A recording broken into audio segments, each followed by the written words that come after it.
সহজে বাঘ আঁকার পর্বে আজকে প্রথমে উল্টা করে ২টা ওয়াই এভাবে লিখে নিতে হবে। এই ওয়াই লেখার পরে পেছনের এই ওয়াইয়ের এই বাহু থেকে পেছনের পা হয়ে যাবে বাঘের, পিঠের লাইন হয়ে যাবে। এরপরে এরকম বাঁকা লাইনের মাধ্যমে বাঘের, এরপরে ওয়াইয়ের আরেকটি বাহুর সঙ্গে ভেতর দিয়ে বাঘের আরেকটি পা হবে, পেছনের পা। এই ২টা পায়ে আমরা এবার নখ দিয়ে দিব। এরপরে পেটের লাইনটা দিয়ে দিব। এরপরে এই দাগগুলো দিয়ে অ্যাডজাস্ট করে বাঘের গায়ে যে ডোরা ডোরা দাগ থাকে, কালো দাগ, সেই কালো দাগগুলো আমরা দিয়ে দিব। আমি দেখুন খুব দ্রুত এই দাগগুলো দিয়ে দেওয়ার চেষ্টা করছি।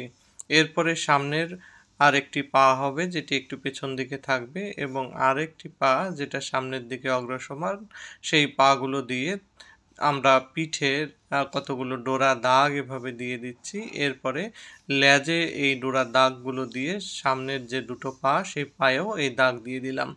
এবার উল্টা করে একটা 3 দিয়ে তার উপরে বাঘের নাক দিয়ে দিচ্ছি আমরা, কিছু ডট দিয়ে, কিছু লোম দিয়ে দিচ্ছি মুখে। এরপরে চোখ দিয়ে দিচ্ছি 2টা গোল গোল করে।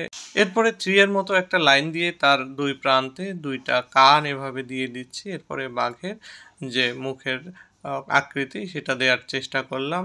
এরকম যে দাগগুলো থাকে সেই দাগগুলো দিয়ে দিলাম। মুখটা কমপ্লিট করে শেষ করলাম। কেমন হলো কমেন্টে জানাবেন।